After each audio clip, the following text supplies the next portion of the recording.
On the way back from Lewis's funeral, my mom told me to start packing. She waited until the day before we left to tell Edie. I'm not sure if she wanted to make it easier or harder.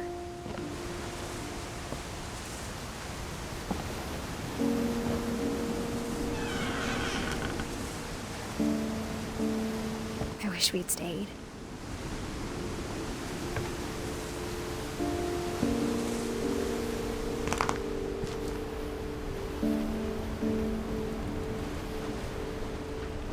But I understand why we left.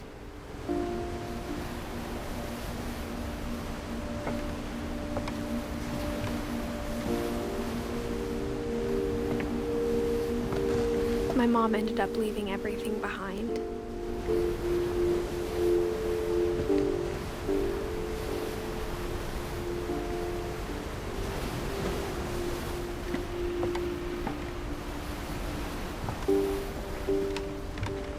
What happened that night had been coming for a long time. Maybe it should have come sooner.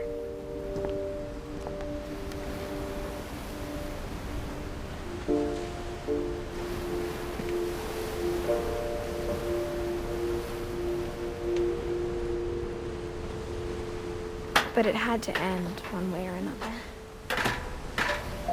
All that's left now is to tell you about that last night.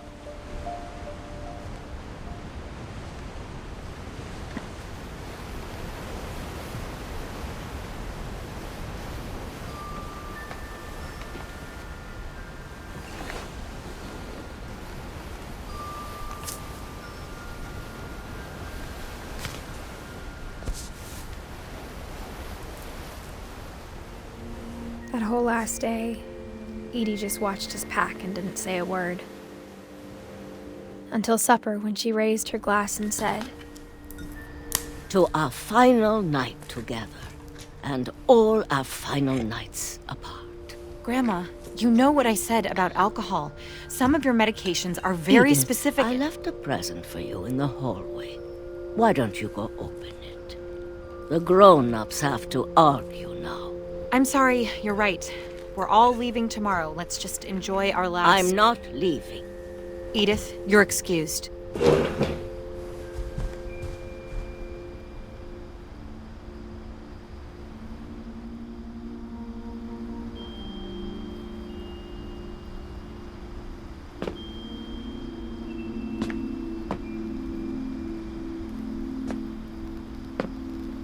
the power had been shut off that morning, but Edie always had plenty of candles. When my mom sealed the library, I don't think she knew about the other entrance.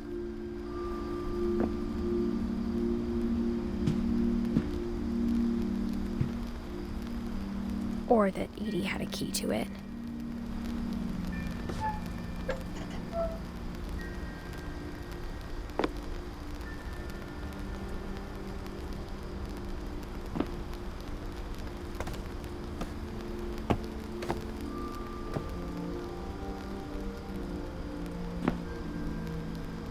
The thing you're afraid of isn't going to end when you leave the house.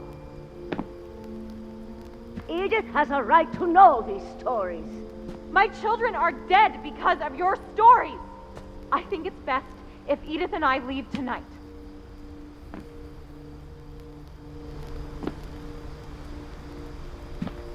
We'll have the nursing home send a van for you in the morning, okay?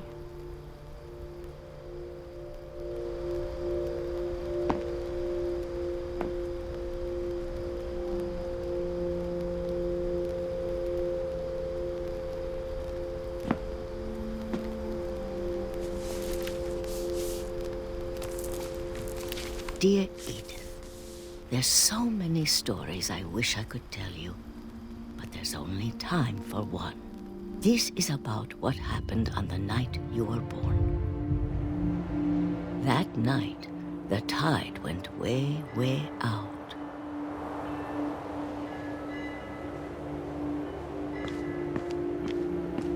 It was the first and last time I ever saw the old house aground. There'd been an earthquake out in the middle of the ocean. They called it the lowest tide in 1,000 years. God, it smelled awful. You know, I've seen that house every day of my life.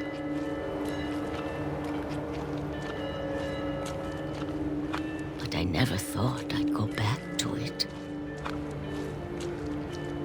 When the fog rolled in, I lost my way.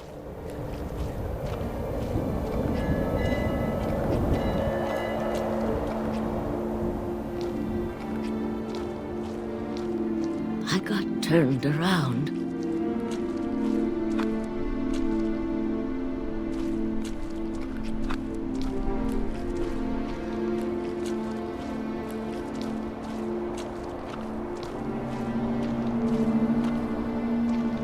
For a while, I wandered.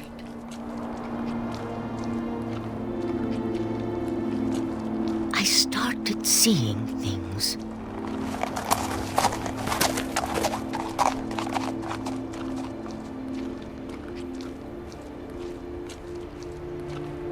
Things I'd forgotten had ever existed.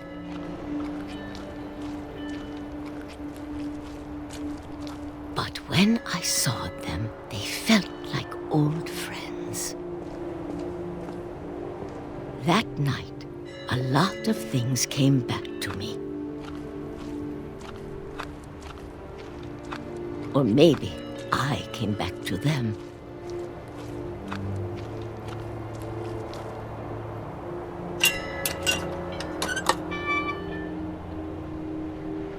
Things I can't explain, but that I need you to try and... Edith, what are you doing in here?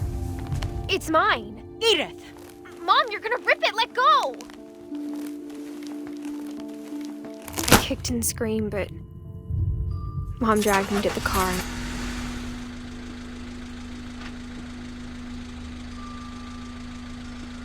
I never saw Great-Grandma Edie again. The next morning, the van came to pick her up, but she was already gone.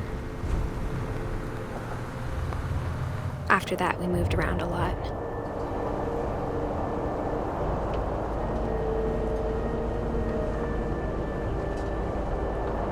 We both tried to make the best of it.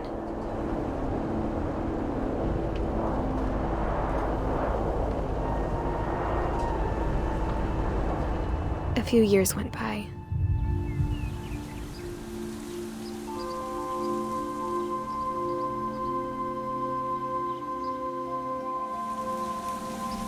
My mom didn't like to talk about it,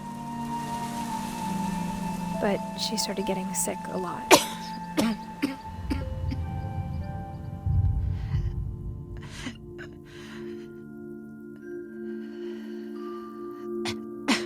She got better for a while,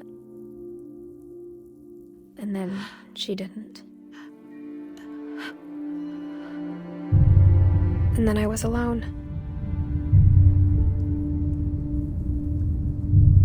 The last Finch left alive.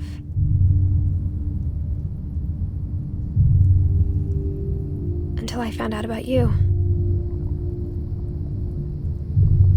I'm still not sure what to tell you about all this. If we lived forever, maybe we'd have time to understand things. But as it is, I think the best we can do is try to open our eyes. And appreciate how strange and brief all of this is. This journal was supposed to be for you. But now I hope you'll never see it. I just want to meet you. And tell you all these stories myself. But I guess if you're reading this now, things didn't work out that way.